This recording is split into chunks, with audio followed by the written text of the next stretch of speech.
Hi everybody, hope you're doing well. Today I wanted to talk about daughters that never got along with their mothers, or we could spin it and say mothers that never got along with their daughters. I find it to be a fascinating topic, and no matter how old it is still something that always people want to understand. Why is this happening? Many times when I get daughters that come for a session, and ironically I will not know anything, and I get an apology, a remorse from spirit that's trying to tell their daughter how sorry they are. And the first thing the daughter will say is, why? Or, she should be. And then I think, okay, there's something going on, even just for the apology of the spirit to come forward. So, we work through it in sessions because sometimes whatever spirit was in life, believe it or not, spirit is trying to make good on it now. Now I can get some people go, well, it's too late. But 9 out of 10 clients whose mothers will come through and they will say they're sorry and they will address the things that they did wrong. The daughters will cry, they'll have their tender moment, because it is a moment, because it's been a lifetime of hurt. And I see that all the time. So it brings me to a topic that I wanted to discuss. I see so many beautiful relationships between mother and daughter, and I just think that that is really a nice thing. I mean, I have a beautiful relationship with my own daughter that I find to be very wonderful, and I feel so blessed. But then it goes back to, well, how did I get that? And it takes work. It takes work on both sides, on the daughter's part and also on the mother's part. Okay? I have to really understand my daughter's personality. I have to understand her boundaries, and I need to respect that. So just because you're a mother doesn't give you, freedom to do whatever you want. They're little people and they grow up to be beautiful young adults, and you have to show your faith and your love, but also respect. Many times I see mothers who don't do well with females. When they have sons, they were wonderful mothers to their sons. But when it came to their daughter, forget it. They were incapable, or it was a competition. And sometimes I will say, sometimes your mother, as much as maybe she loved you, she didn't like you. And they'll say, and I don't know why, Susan. Maybe every time your mother looked at you, you were a constant reminder of what your mother was never going to be, and she didn't like it. Maybe you are all of good and sweet and strong, and sometimes mothers can resent that. So there are all kinds of ways, but when I see daughters that had to grow up with abusive mothers, whether it was physical, verbal, or both, or even absentee mothers, my heart bleeds for them. It really does, because I always say, when you're a child, those are your formative years. And how you are treated pretty much can make or break you as an adult. You have to be a pretty strong person to really talk to yourself and have pity for that parent who's so dysfunctional. I know it's easier said than done, believe me, I do know that.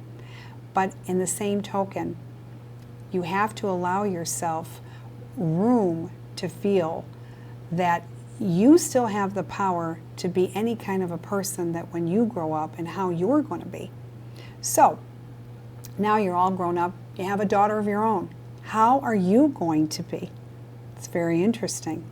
Many times I get women that say, I am never going to treat my daughter the way I was treated, and guess what? They're doing the same thing, because this is all they ever knew, and they're not breaking the cycle. They're not breaking that pattern. And then I'll get other women that went totally the opposite way. They've let their daughters do whatever they wanted because of so restricted in how they were raised. So it brings me to the conclusion. Please think about the balance. I always say to parents, put yourself in your child's shoes. In any problem that they have, try to be sympathetic, but try to really, really go back to when you were a kid and how it felt. And you work through it. Nobody's saying to let your kids get away with murder. No one's saying that. But try to really understand where they're coming from. You're not talking about being their friend. You're talking about being their parent who is an advocate for them. This is really everything. You're not your child's friend until they are probably over 25 to 30 years old. And then your relationship goes to another time, to what you can do. I remember I really wasn't my daughter's friend until she was about 25, 26. The dynamics and the energy level shifted so much. I didn't treat her like she was a child because she wasn't a child. And there are times when I would look at things and I'd say, you know, Alex, I really don't think this is going to work. But then I thought, you know, Suze, take a step back. How is she going to learn the lessons? Okay? I can't rescue her from every bad decision. If I do, think about this in the long run.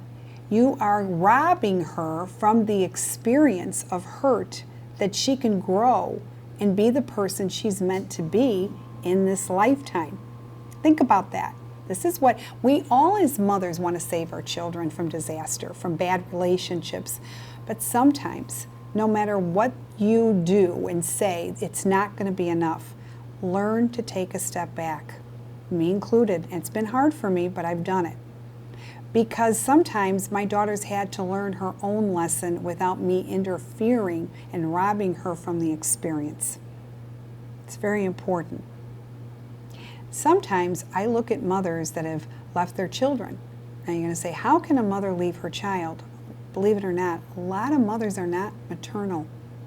So, are some children better off with their fathers? In some cases, yes. It's not a mother-father as much as what's best for a child in some circumstances.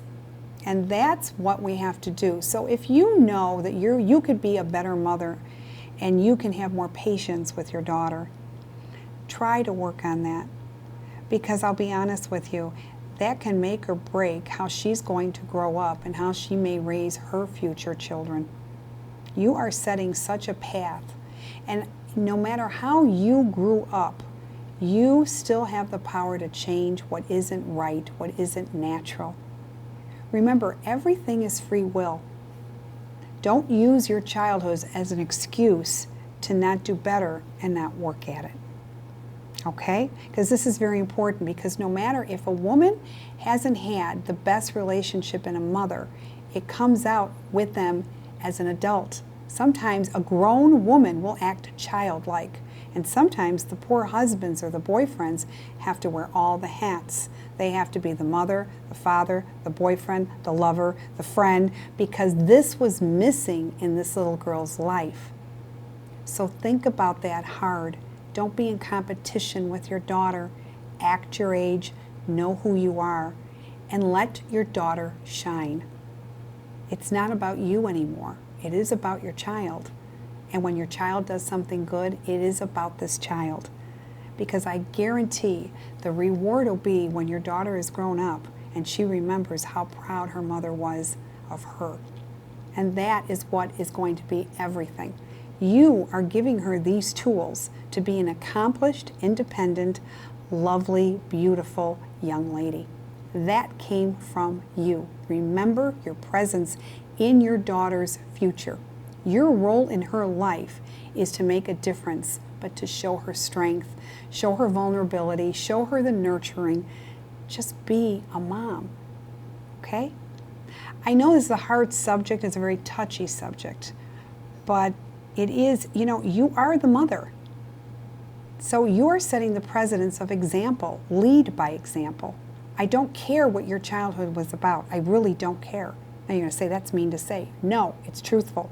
You've had a bad childhood, then work at it. Go get therapy, figure it out, read books, talk to people that can help you through it. But don't take it on an innocent child.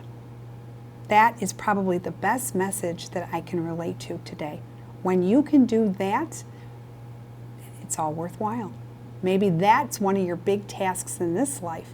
You were dealt something bad as a child. What are you going to do now as an adult? How is your free will going to change it? Give your daughter the gift that maybe you didn't have. So, I hope this has enlightened you. I hope that it's gotten you to think. And for all the daughters out there that have had the difficult mothers, the one thing I will tell you, one day you're going to have a chance to be free of that person. Keep reminding yourself of it, but also get the help that you might need through therapy to work through it so you can be accomplished and complete within your own right. Because remember, there is nothing wrong with you. Okay? Till next time, subscribe to YouTube, subscribe to Facebook, and I look forward to many more videos. Take care. Bye-bye.